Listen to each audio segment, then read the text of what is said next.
Swami Kriyananda's book, Rays of the One Light, weekly commentaries on the Bible and the Bhagavad Gita.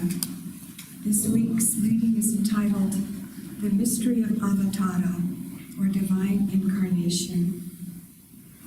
Truth is one and eternal. Realize oneness with it and your deathless self within. The following commentary is based on the teachings of Paramhansa Yogananda.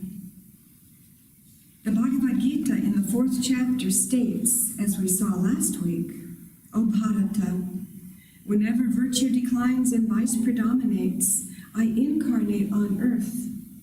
Taking visible form, I come to destroy evil and re-establish virtue. What is the mystery of this divine manifestation?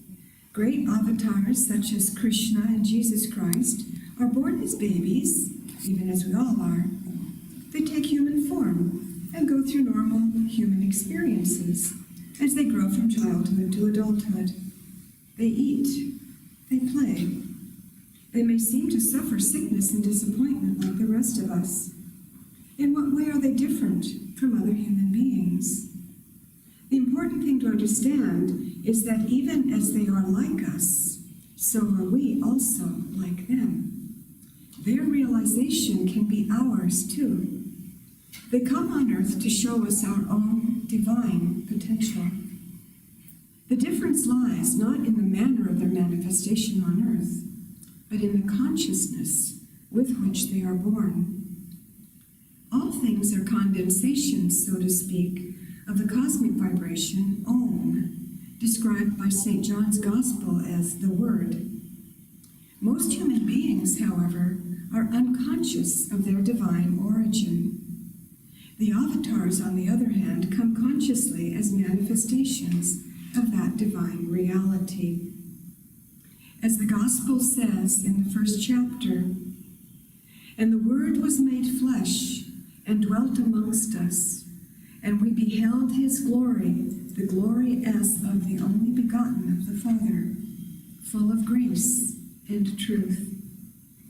Thus, through Holy Scriptures, God has spoken to mankind.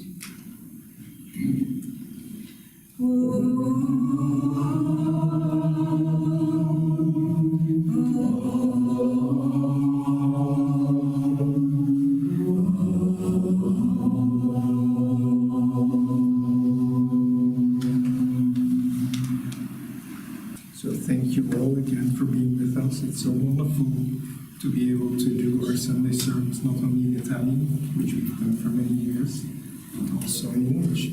After all, we're not on Assisi, we are Ananda Europe. Yes.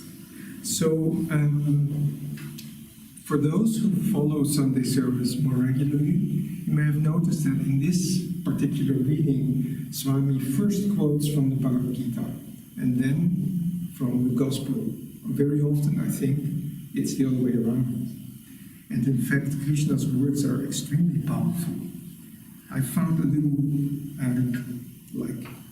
parallel passage in this little booklet, the Srimad Bhagavatam, which is very similar, just has a similar, and I thought you might be interested just to hear it. It says, when evil prevailed upon earth, when truth had been forgotten and life had become a sinful burden to mankind, there went out a prayer to God, entreating him to come down upon earth as a savior of humanity. The omniscient, omnipresent Lord knew the suffering of mankind, and out of his great and all-consuming love for his children, wished to lift the veil of ignorance which covered their sight, to be born as man in order to show them once more how to ascend toward himself. So, 2 different scriptures, the same author, I think, Piazza, and almost the same words. So, I would like to share with you a few personal experiences first, because I feel that these words, whenever vice is in the ascendant and virtue declines, that's not only meant collectively, but also individually. There are moments when our egos are very immature in the journey of our soul through time and space. There are moments when we have great immaturity, and when the greater the immaturity, the stronger the ego becomes. And then, as it says in the Srimad Bhagavatam, life becomes a burden. You just don't know any way out. You're just stuck to your own attachments, to your desires, to your ambitions, to what you want life to be, your own personal desires of what you want life to be, and how you think other people should behave to you, and so forth. And that is a burden, because basically what you lack when you do that is peace. You just don't have any peace. You're constantly desiring that things are different from the way they are. But then, so if that is true, if the ego becomes stronger and therefore vice is in the ascendant, then it's also true that at those moments we may get physical, almost physical, but in any case very distinguishable, if that is a word, signs from the Lord, from God, from the divine, that can help us to sort of free ourselves from the burden. So my first memory that I would like to share goes back a long way. I think it was I was 20 or 21. I was very young, therefore, and also, as most young people are, very impressionable, and not all too balanced, I believe, I'm afraid to say. Very shy on the one hand, very ambitious on the other hand, and those two things don't go together very well. The more ambitious I became, the shyer I became. And the shyer I became out of sheer frustration, the more ambitious I became. So, in any case, so that was like a good example of the ego being stuck in its own trap, you might say. But on the other hand, I was also looking for truth very deeply. There was something within me that already had received maybe even in my early childhood, some hints, some sparks, and especially from Jesus. I was not born, I was born in Amsterdam. Amsterdam is probably the least religious city in the world. Quite the opposite. Most churches have by now become very good restaurants. Anyway, so, and that was the city where I was born. My parents were in no way religious. They would not take me to church, or I was not baptized, or all that stuff. I did ask questions to my father about Jesus, and bless his soul, he tried to answer me. And he answered me there was a lot of depth in his answers. I've later always wondered how a person who was so overtly anti-religious could give me such beautiful, deep answers. And when I asked him to take me to the church, the Catholic church around the corner, he would take me there, and I would look at the Stations of the Cross and ask him questions about Jesus. When I close my eyes, I see those paintings, and I see Jesus as a white light in the middle, usually central in those paintings. And he would answer my questions, try to answer my questions, very humbly in a way, or very honestly. And so there had been something there. And when I during puberty and my teenage years, that interest went a little bit away, as it happens in those years. I got interested, let's say, in other things. And but then when I was 19 or so, I came back. And so, as it says in the thing that I just read from the Srimad Bhagavatam, you start praying. And when you pray, answers do come. But it was a very interesting answer.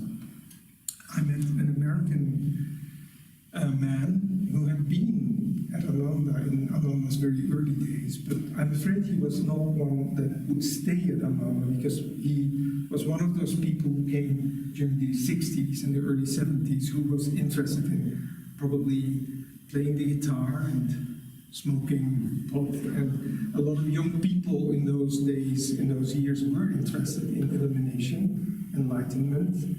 And they experimented for that reasons with drugs.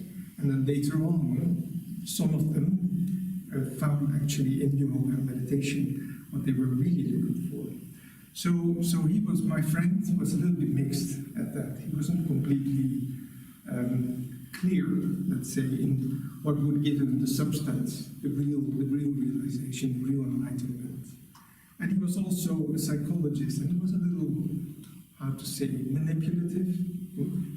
He wanted me to do therapy with him, and so I did, because like I said, I was impressionable, and anything that people would say to me with a lot of authority, I would say, yeah, I want to try that. I tried, and it was, you know, I had to scream at the pillow, and so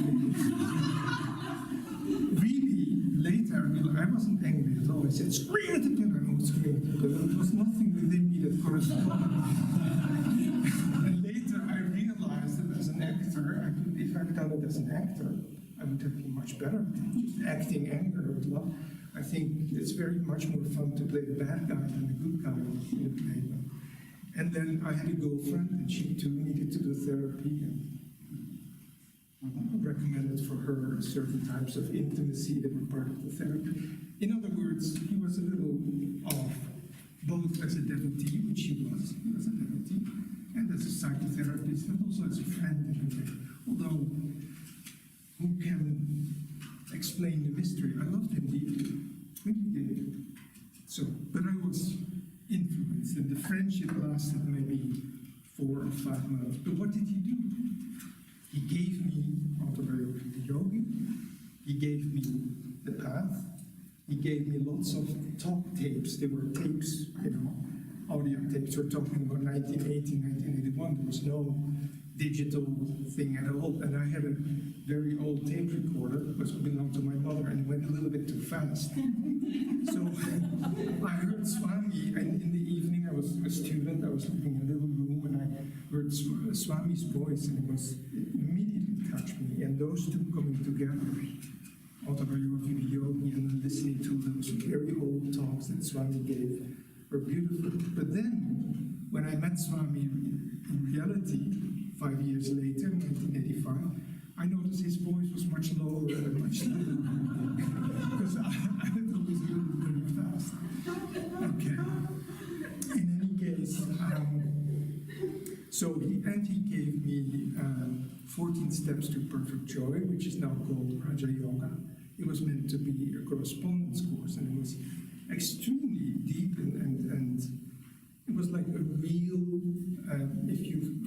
when I read those things and I tried to practice them, those lessons, it was like a real marvelous introductions to the teachings of self-realization. So the friendship then stopped at a certain point. I think it stopped with a little emotion, especially from my part. And I thought, no, I've got to get out of here. He lived on a houseboat, and it went a little bit very strange. So I thought, I need to go away. So I took my fiddle, my violin, and I went to Rome, and I started playing the violin in the streets. But that tie, the bond with Yogananda and Swami remained. And so I had to think by myself, because I was young and I was impressionable, like I said before, and insecure, a lot of insecurities. Is this good? I mean, this guy was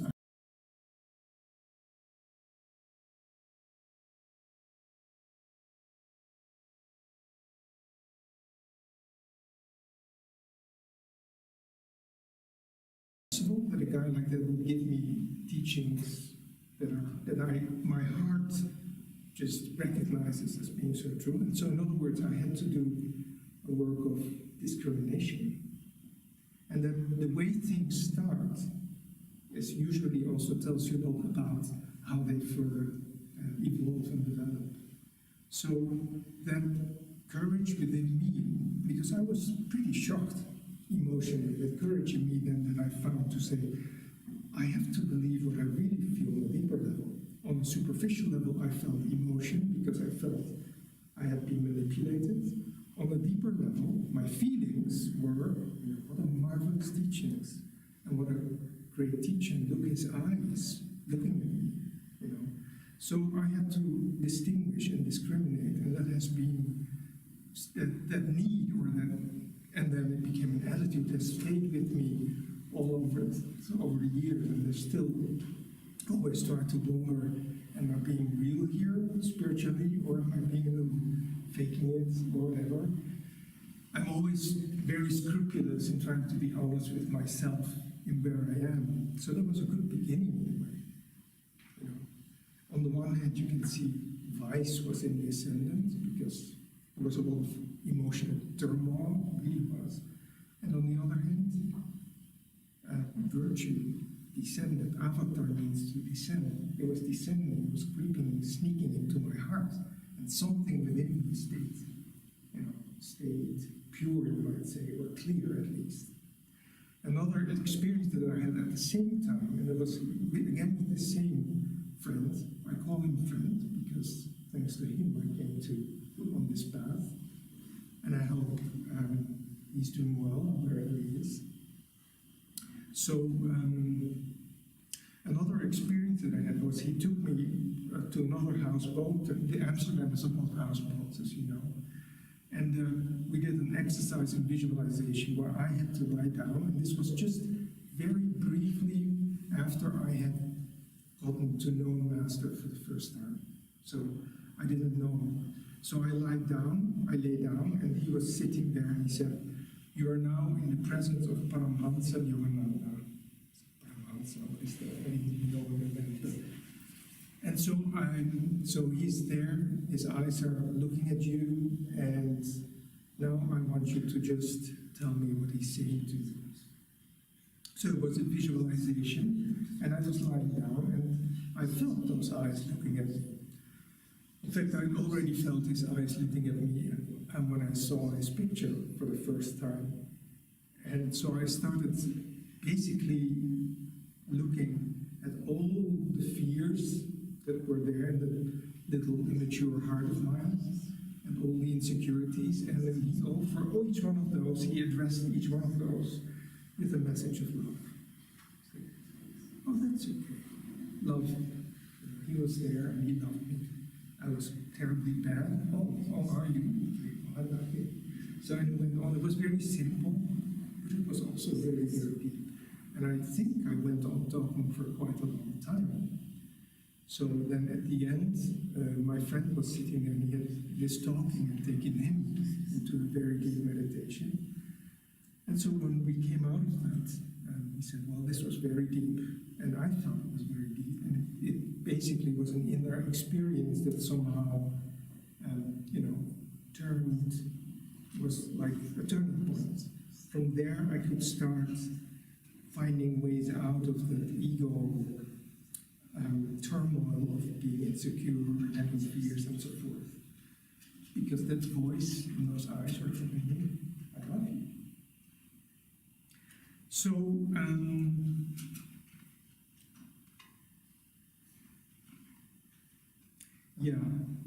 that was then full of grace and truth. That's what Krishna says. He brings, or actually, now that's the second quote. You feel grace and truth. So when the ego becomes restless, when there's a lot of turmoil, when there's even just the normal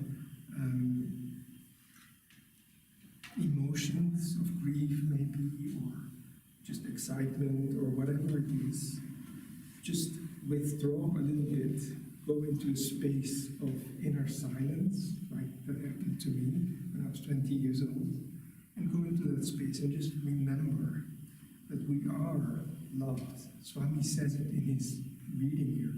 It's not that they are like us, not only that the masters are like us, they become human, they eat, they drink, they spend time with us, they have their moments of difficulties, they go through childhood difficulties. Master Paramahansa Yogananda lost his mother when he was 9 years old, and he doesn't mince words. He says there was a trauma, and I came out of it only after years of storming the gates of heaven, as he says. So they're completely human, but then Swami says, don't drink, but we are also like them, potentially. And the only way we can do that is to the ego. So in other words, like I said in the beginning, you have shyness, and what would be the other side of that coin would be probably something like arrogance. Okay?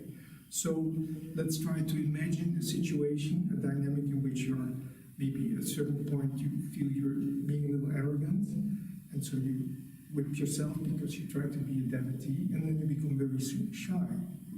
And then you become so shy that you find it hard to live your dharma.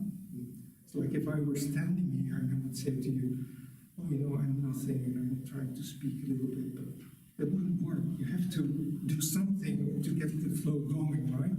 And whether it's ego or not, well, then God will decide. So they're both two sides of the same coin, and they're both related to this ego. But the real source is somewhere else. So it's not, we don't need to be overly satisfied when we're doing well, and we don't need to feel guilty when we're not doing well spiritually. They're both the same. Neither is what we really are. So there are the best moments or the best attainments, I think, that we can get from our sadhana and our service and everything. It's just to find that there are moments where you see it's not mine. And we are deeply loved. You tune in to grace and truth, and then grace and truth descends.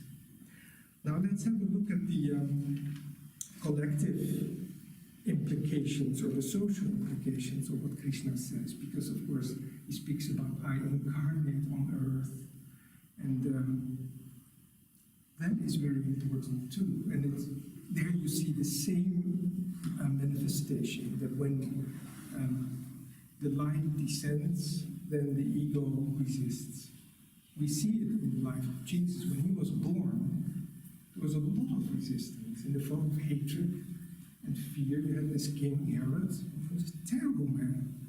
He was so scared that through Jesus he would lose his power, that he gave the command to kill all firstborn male children in his country, which was, I think, Judea.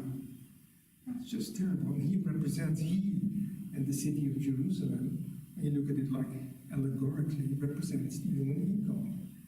Just sometimes, when the ego is very immature, it hates being taught, just hates being, it's like Master says the same, Swami says the same about Master. A lot of people came to Master and they received a lot of light, but that meant also that light highlighted their defects, you might say. And so it was very difficult to be near him. But if you work hard on your self-acceptance, then you would gain, of course, for the rest of eternity, what he would give you as for the rest of eternity. But the ego doesn't give up so easily. And so then you have this little child is born, Jesus, and immediately it causes terrible suffering in the world. The ego just reacts. First it is Herod, the king, is the symbol of ego, and then the city of Jerusalem, where the establishment, the power reigns, and they get jealous of Jesus. It was sheer envy, just envy. Okay? And with Krishna, with his birth, it was very similar. When he was born, when actually there was a king, so he lived in a country, he was born in a country, and the name of the king was Kamsa. Okay, and Kamsa's relative was Vasudeva, who became Krishna's father. This is also very symbolic because Vasudeva is a very important name for us. We have Vasudeva as part of our Kriya mantra, and he symbolizes Vishnu, he who preserves virtue. And he became the father of Krishna. And Krishna's mother's name was Devaki. But then with Kamsa, all of a sudden had a hint somehow that Devaki and Vasudeva would get 8 children, and the 8th child would kill him. Okay? Would kill the ego, in other words. So he immediately, first he wanted to kill Devaki, but then Vasudeva prayed to him and said, no, don't do that, she won't do anything wrong. Just, we promise that we will give you our children. Yeah, okay. So he threw them had children. Every time a child was born, they had to give it to Kamsa, to a terrible tyrant, the ego. And the ego would prevail and kill the child. So you can imagine the child to be a symbol of a little spark of peace, a little spark of relaxation, a little spark of true love. No, no, I don't want you. And so this went on 7 times, 7 babies, 7 times the ego resists the light. And then the 8th one was supposed to be Krishna, right? So they are very anxious at that point, and also hopeful, the parents. Maybe now, this time, we can actually, defeat this terrible king. So, but they don't know how, because she's about to deliver the baby, and they still have no clue of how they're going to face this. So then they have a vision, and they say, in the vision, the divine tells them, don't worry. Vasudev will take the baby to another couple, and who have just had a female child, a daughter, and you bring the daughter back. And so you say the 8th child is not male, it is female. So Krishna is born, and somehow Vasudev attains the power to take the baby, and then his chains are dissolved, and he walks out of the prison, goes to a nearby village, finds Krishna's stepmother then, or adopted mother. Her name is Yashoda. And she becomes Krishna's mother, really, in practice. And he goes back with Yashoda's daughter. And Yashoda doesn't even realize. I think she's just sleeping, and all of a sudden she wakes up and she finds herself in the company of the Avatara. So there's so much that we can learn from a story like that as well. Like, you are not to lose faith, first of all, because they are there and they have 8 children. So if you multiply 8 by 9 months, and probably a little bit more, 8 years they are in prison. And still they are hopeful and they stay connected somehow. So when things get very, very difficult, like now is also happening, the world is in a difficult period, just consider this is just the ego. And the ego is not what we really are. It's just a masquerader, as Yogananda calls it, this tiny, pathetic masquerader who thinks he is me, who thinks he's God. So, and that is the same within ourselves. And if we are scared because things are difficult, don't worry, only the ego is scared. And at the same time, the teachings tell us, Yukteswara is telling us that in reality, our planet is being flooded with light at the moment. So the Avatar, in that sense, is coming. He is incarnating in all of us, each one of us.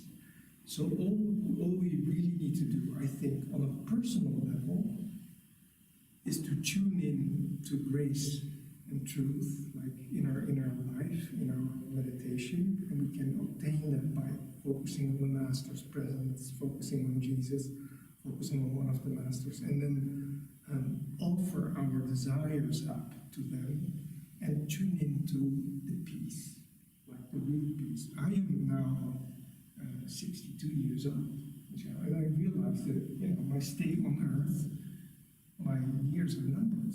Actually, early years are always numbered. When you go on, as time goes by, you sort of realize a little bit more. Okay, how many years do I have? I've lived in Italy for 30 years. I was born in Holland, spent the first 29, 30 years there. I'm not going to live another 30 years, I don't think so. But, so what do I do? This body is going to die at a certain point. There will be no life in it anymore. So what I do then is I try to tune in to peace. Just so use all the techniques, all the keys that I got from my guru, that I received from my guru, and just try to find peace. And at the same time, in the world, we need to do our job. Okay, so we need to be channels of the light that is flooding the earth really is. I mean, here they use the word the ascendant, right? Vice is in the ascendant, virtue is declining. But our planet, our sun, with all the planets around it, as we speak now, is moving closer and closer and closer every day, every minute, every second, to the ground center of the galaxy. And the closer it moves to that ground center, the more our planet will receive light. So all we need to do is tune into that light and learn to handle it. Because that's the problem. Most people can't handle it. The tyrants can't handle the light. They just don't know what they think it's theirs. So what we need to do is just, again, inwardly tune in, find peace, and then we can do our job, which is just being channels of that light. Thank you.